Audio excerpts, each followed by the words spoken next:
Well, welcome to our predictions segment of On Point Live right here from the Manhattan Beach studios. Hi, everybody. I'm Vince Ferragamo, former Super Bowl quarterback, and alongside me is former teammate, 20-year NFL legend, Hall of Famer Jackie Slater. And Jackie, we want to remind our viewers to continue to follow us on Instagram at on.point.live. That's right. And then become a subscriber to our YouTube channel, On Point Live. We're doing a fantastic job. The numbers are flying through the roof. We're excited, looking forward to interacting with you guys as the season goes along. It's going to be a fun year, and we want you to come along with us. So now we got to talk about the NFC East. Okay, this division, always a tough division in football. And I tell you, we have to first start with the defending conference champion. Conference champion, absolutely. And the Philadelphia Eagles. The Philadelphia Eagles. You know, many doubted Vince Jalen Hurts as a starting quarterback. Even when he was at Alabama, he had to transfer because Tua Tagovailoa became the starter there. Right. Now, last season, he led the Eagles to the NFC championship. They won that, and then on to the Super Bowl. And, then they lost a close game to Patrick Mahomes and that outfit. Do you see him getting even better, Vince, as they go into this second season, in light of the fact that he's got a different offensive coordinator? Yeah. Jalen Hurts had a turnaround season last season, Jackie, and a lot of it had to do with, Shane Steichen, okay, his offensive coordinator. But don't forget about Nick Sirianni, okay? He's still there. He's the guy at the top, okay? He had this vision, Jackie, and he really decisively got Jalen Hurts to get out there, and he's told him basically, hey, you can do this job, okay? You're talented. Just go out and just perform.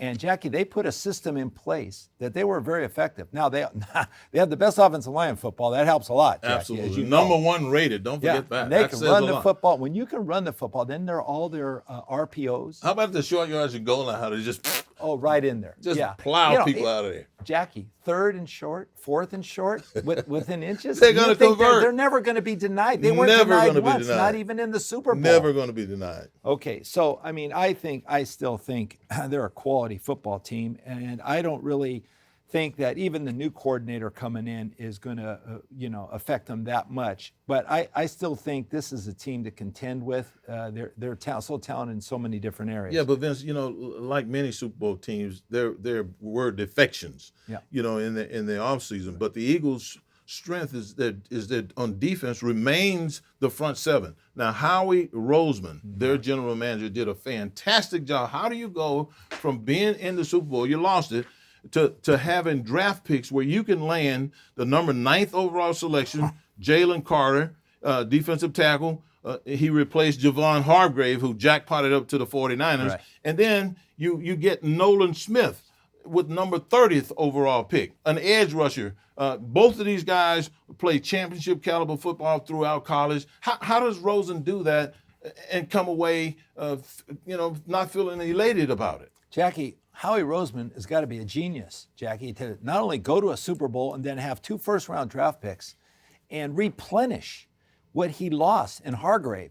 He got perhaps the best defensive tackle in football to come to their team in the 9th pick, and then they got an edge rusher. So where is the emphasis in the NFC? The emphasis in the offensive line and defensive line, right, Jackie, because if you're strong up front, you have a strong foundation to have a really successful football team. Absolutely. It doesn't take a genius to figure that out. It doesn't take a genius. And Howie Roseman knows this stuff. Yes. He's been consistent, Vince, with the decisions that he has made. Yeah. Right down to bringing that pass rusher in that put out all the quarterbacks last year. Right. Now, can the Eagles replicate their success, or will they fall victim to a Super Bowl runner-up curse, if you want to call it, where they never go back the second year? Well, Jackie, the quality of team that they still have in place, is the people that are going to go out there and perform. They're not going to have a letdown. They had too much fun with last year going all the way to the Super Bowl. So, they want to repeat. This time they want to go and win it. So there's actually more incentive for this team. A little bit more hunger. Yes, and win it. They want the ring, right?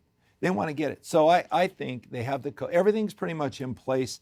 I doubted them some last year, but, they made a believer out of me last year, and they haven't changed much this year. So, it's going to be prediction. The only question mark for me is the fact that they lost both their coordinators, offensive coordinator and defensive coordinators. And that's going to take some time for everybody to get on the same page. And how fast it happens, remains to be seen. Right. Well, so how do you? What's the prediction for Well, Philadelphia? I mean, it's this hard year? for me when I look at the rest of the people in that division. It's hard for me to put anybody ahead of them. Yeah, me too. I got them finishing number one. I have them at top two. I mean, they're just too quality of a team. I mean, and plus they have the experience now, and they have they've got the grit. Yes, they got that. They got that extra little eye of the tiger. They know what it takes to get there. All right, in the first season under Brian Daboll, Daniel Jones. New York move Giants. on to those New York Giants. Oh, New York fans. New York Giants. In the first season under Brian Daboll, Daniel Jones set career highs in most of the major passing categories. But it wasn't like that. It was all that so much when you look at what the previous two seasons would look like. Yeah. But the team thought enough of him to sign him to a 4-year, $160 million deal in March. But he lacks the true number one wide receiver. The biggest move to boost the passing game via the trade was Darren Waller, who came over from the Raiders. I mean, this guy has been targeted more than any other tight end. He's been caught more passes for more yards than any other tight ends other than Kelsey and Mark Andrews. Tell me, Vince, do you think that Daniel Jones is going to be able to repeat the success that he had a year ago? Yes, I think that, it starts with Brian Daboll, okay, Jack? And they're more innovative. They very selective in their play calling. They were very skilled at their down and distance situation. They got Daniel Jones to run the football a lot, as you recall. They certainly did. They surprised me a lot. We don't want Daniel Jones running the football too much. Yeah, though. not too much. Not too much. They got to get their running back signed, Saquon Barkley. So he could do the running. Yeah, but I'm telling you, the addition of Darren Waller, he was lights out when he was with the Raiders. Jackie, he can catch the football as a tight end. Get open, too. And he is only second to big, tall guy, 6'7". To Kelsey and to Andrews. Right. Okay, with his receptions, his touchdowns, his yards after catch. So he can do it all. And what does that give Daniel Jones? That gives Daniel Jones a relief valve. Right. It gives him a security blanket, Jackie, that he can throw the ball. And that's what they needed in their system last year. They didn't have that. So if they get their running game going, if they get their quarterback balanced out, and their defense can play, Jackie, watch out for this team. This team can go further than they did last year. They almost got in the playoffs last year. And I agree with you, Vince, but as I have said to you once before, if a frog had wings, he wouldn't need to be worried about no snakes getting after him. Now, the thing that concerns me, man, is Saquon Barkley sitting here talking about he may not play this year. When I looked at that team a year ago, Vince, that was clear evidence that Saquon Barkley was the centerpiece of this offense. That took all the pressure off of Jones. Yeah. I mean, this guy, it's just like when we had Eric Dickerson. Nobody is coming there saying this second year young quarterback is going to be able to beat us with that route, we got to watch this. No, they stacked the line of scrimmage and tried to stop the running back, and they still didn't get it done. So if the New York Giants want to repeat the success they had a year ago and surpass that, they need to sign Saquon Barkley so that he can be the centerpiece of the offense that everybody focuses on, so that Daniel Jones now is freed up to take shots here and there with the football. That's the way I see it. Jackie, let me explain regarding the running back position. We talked about how disrespected they are, undervalued, but in my estimation, it's one of the most premier positions on the team because they're essential to any good offense. You have to have the ability of that back that can step up and block. He can run the sweep. He can run right up in the middle of the line of scrimmage. He is an intricate part of the passing game as well as the running game. Because he catches the ball. Yeah, you have to be able to catch the ball. So this guy, as you said, is an integral part of this offense, and they got to get him in the lineup, because there's not another back that's going to replace him. Well, as of right now, he would have to be. Josh Jacobs led the league in rushing a year ago. Yeah. So, as of right now, the top two backs in the league aren't signed. Yeah. And Saquon Barkley is, in my opinion, was the biggest contributor to the growth of the quarterback that they gave $160 million to than anything else that he did. And let me add this one comment too, Jackie, that we know Brian Daboll worked with Cole Beasley, and they just signed Cole Beasley. Right. Okay, he's another intermediate route runner. So that level of high completion percentage now is going to grow for Daniel Jones. Okay, and that's going to make Barkley, it's going to make Saquon that much more effective as a runner. That much more effective.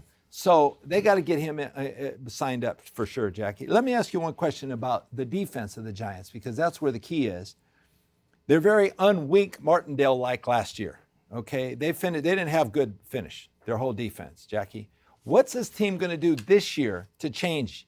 Are they going to be able to bounce back and then be a contender? Well, Wink Martindale, make no mistake about it, he is one of the best defensive minds that I have seen over the last few decades. This guy is he knows how to put a defense in position to take away the strengths, particularly the blocking combination strengths of a good offensive line. He knows how to put his guys in position to be double teams. They don't get driven off the ball on double teams. They had the ability to drop that knee and get down inside and split them and force the back to go someplace other than where the ball is designed to go. And then he has a unique ability to put pressure on you from everywhere. This guy doesn't just sit and let the quarterback sit there in that pocket. I don't care who his offensive line is, who his receivers are. He is going to make that quarterback move out of that pocket, move off his spot, and he's going to roll the dice on whoever his cover guys are, staying with those guys that are trying to beat him. Wink Martindale, just watch what I tell you. That defense there is going to be one of the better defenses, maybe one of the growing defenses as the season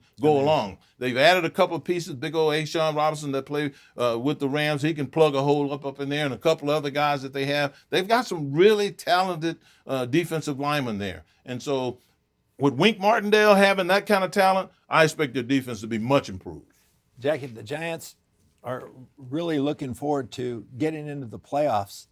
That playoff run is going to consist of their last 3 games to play the Philadelphia Eagles. So that may come down to the last 3 weeks of the season to see how well they do. What's your prediction? What's going to happen with the Giants? They better have improved an awful lot by the time they get to those last 3 weeks, Vince, because you just got done saying the number 1 ranked offensive line in all of pro football right now is the Philadelphia Eagles. And why are they ranked that way, Vince? It's because they pass block well, they run block well, they use their quarterback in some run situations that really, really puts a defense on their heels, and just the physicality, man. They got guys up there well over 330 pounds that, likes the physical parts of it. So I think that the Eagles are. How are they going to finish? How are the Giants going to finich in the East? Well, I think first, second, third. Well, Vince, you always put me on the spot there. I think it's going to be very difficult. I think there will be an improving team. Yeah.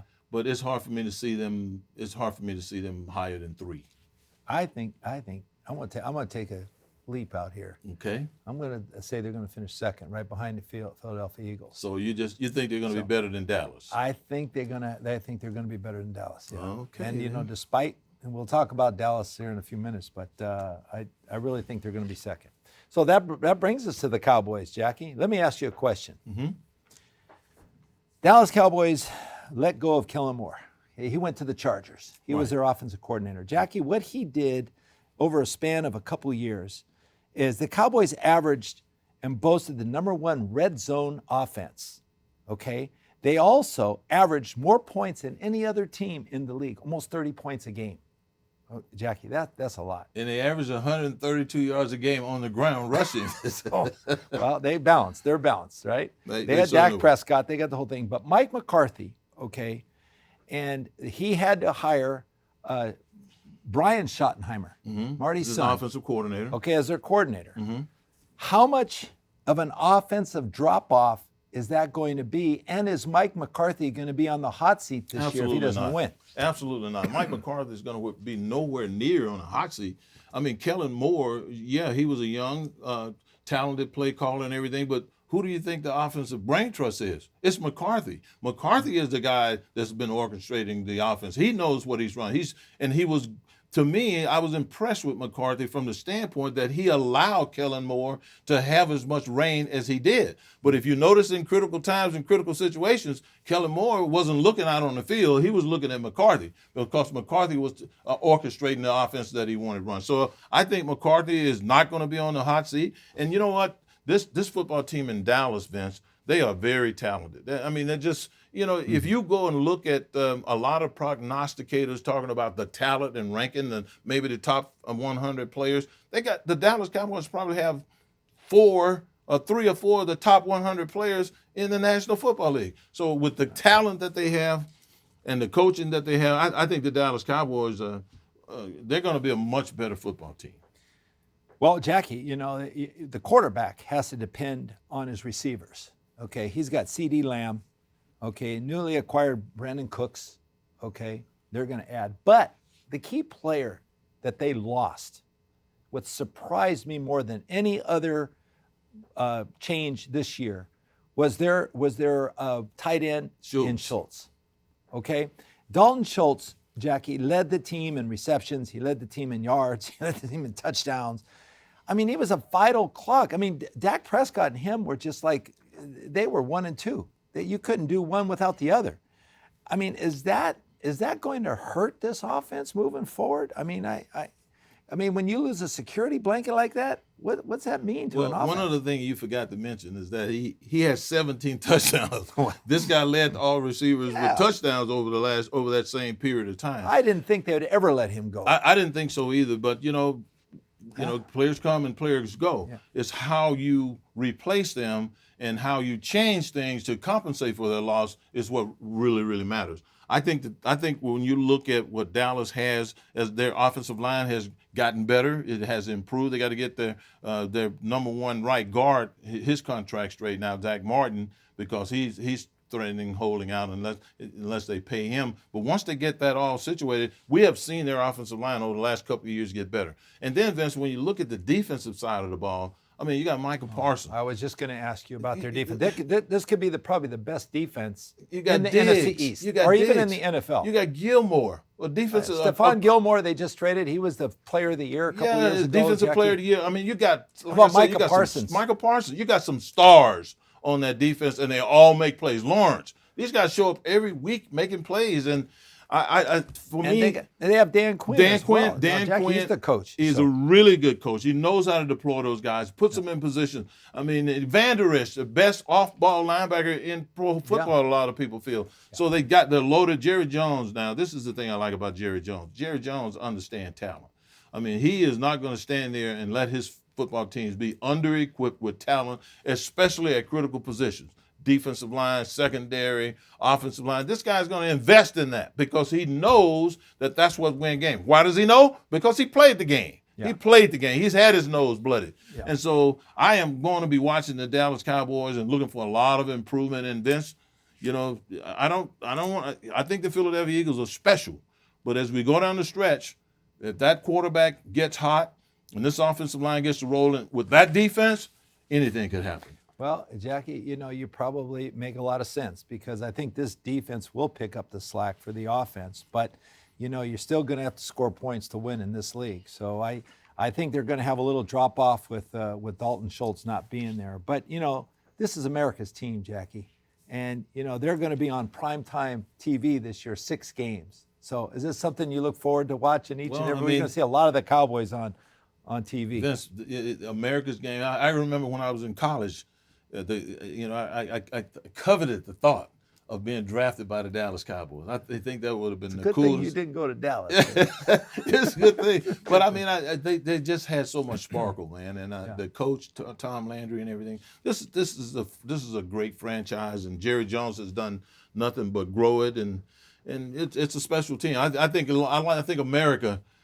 Being named America's team had a lot to do with it. Had a lot to do with it, and people like watching good football. How do you see America's team? How do you see America's team doing this year in the NFC East? Well, I think America's team is going to be bounced back. Well, they're the only team that beat the Philadelphia last year outside of a couple other teams. I'm expecting them to bounce back. I'm expecting their quarterback to be really good. I'm expecting some of their receivers to step up. I'm also expecting them to do a really good job of consistently running the football. That's the thing that I think that is a mandate in that organization, is that we are not going to. I mean, just look at the guys that had Zeke. We are not going to not run the football here in Dallas. Jackie, you have Tony Pollard. He's more of an elusive back. He's not a pounding kind of back. I agree. All right? I agree with that. But he ran the football. He was a Pro Bowl back. Yeah, well, I like Tony Pollard. He's great out of the backfield. He's great on long runs. But Jackie, I think they're gonna sputter a little this year. So my prediction is I think they're going to come in third. They're going to finish behind the Giants because they do have the great defense. But I think their offense is going to sputter. They're going to be missing Dalton Schultz, and they're going to have to pick up the slack somewhere. Maybe there's another tight end they have that'll pick up the slack. Okay. But how do you think they're going to finish second? I think they're going to be second. I think they're going to be second. Well, and pushing for third. The last team we have, Jackie, is the Washington Commanders. Now, Jackie, they've their fans are eager for this team to get it turned around because that's a great place to play football over there. But they have new ownership. And do you think that after the 2023 season, or this coming 2023 season, this new ownership now is going to take charge, and the nightmare is going to be over with who is leading the team? Well, I think they're off to a fresh start. Congratulations to Josh Harris and Magic Johnson for acquiring one of the storied franchises in the history of the National Football League, the Washington Commanders now. And I like what Magic Johnson said. He said that the reason why he wanted to be a part of this group is because he wants to win. He wants to win. You and I watched Magic all of his career. This guy was as committed to winning basketball as anybody I ever saw. So I thought that was really, really good. And what I'm expecting now is a really good team to maybe come out of the chute a little bit slow. They got a new offensive coordinator in Eric Bieniemy. He's not only offensive coordinator, but he's the assistant head coach. They've entrusted him with the building of the offense they're going to have. They've invested in their offensive line. They brought Andrew Wiley, who we thought would struggle in the Super Bowl, who actually played a really good game. And the thing that I think that was key bringing Wiley there, Vince, is that he can express to the Commanders' offensive linemen that are there the different nuances of blocking in the West Coast offense run by Eric Bieniemy and Andy Reid. There are different little things that I would notice about their offensive line. I said, wait, why are they doing that? Oh, I see. And I think Andrew Wiley is going to be able to introduce kind of in practice on a daily basis some of these things. So he was a good addition to the team. But make no mistake about it, Vince. When you think about these guys, Montez Sweat, Darren Payne, Jonathan Allen, and then Chase Young coming back off his injury. These guys are all Are they underrated? These guys are all. How do you underrate? Those guys are good. How do you underrate 4 first-round draft picks that are all 26 or under? How do you? They got a young group for a long time. They're going to be and around not only together. are they young, but they're very talented. And the thing that I always notice when I look at defensive linemen is how do they handle themselves in different situations. When a double team comes at them, are they getting blown out, or are they dropping to a knee and making that double team go over the top of them, and they still have an opportunity to make that play from the middle? Or are they getting after the quarterback? When they get isolated, one-on-one situation on 3rd and long, can they beat their guy? And each and every one of these guys are capable of individual pass rush that is supreme. So they're going to start right there with some really good defensive minds. The head coach is a defensive-oriented guy. Ron Rivera, the defensive coordinator is a defensive-oriented guy. Del Rio. Del Rio. I mean, these guys are going to be successful. They had years and years and years of coaching in the National Football League, and now they got some supremely gifted young men to work with, starting up front. So that, for me, makes the Washington Commanders, an improving. I see them as an improving team. I don't see them coming out and challenging for the number 1 spot in their division right away because Eric Bieniemy is going to have to work out the kinks. The whole team's got to learn the new offense. It's going to take some time. But over the next few years, I think they're going to be special. I have to agree. I think Magic Johnson coming to the team and the new Josh Harris ownership is going to make a big difference in the way this team is perceived and goes forward. Magic says, it's not about the money. I'm here to win. Right. And he's going to get his community involved. He's going to bring back. But the Washington Commanders have always been tops on defense. They always think defense first. But offense, they bring in Eric Bieniemy, who's established with the Kansas City Chiefs. He brings a lot of experience in the West Coast offense, Jackie. And yeah, he doesn't have a lot to work with, Jacoby Brissett. But, this is a team I see, as you do, that moving forward, they're going to improve and improve and improve. And because the ownership's not going to stand pat. They want to win. They came to win. They want to win. They said. So how do you predict the Redskins? How do you predict the Commanders finishing this year? It's going to be they might push for the third spot, but I see them being last in the conference. Yeah, I see them, but I do see them improving in time. Improving in time over the next. That's going to all change over the next year and a half too. It will change. It will change. Well, we hope you enjoy our predictions. That's the NFC East, another tough division. If you're fans of any of those teams, let us know what you think. Comment on our YouTube channel, because we want to encourage you to subscribe to the YouTube channel, and also follow us on Instagram at on.point.live. So for everybody here at Manhattan Beat Studios, for Jackie Slater, I'm Vince Ferragamo. Until next time, stay on point.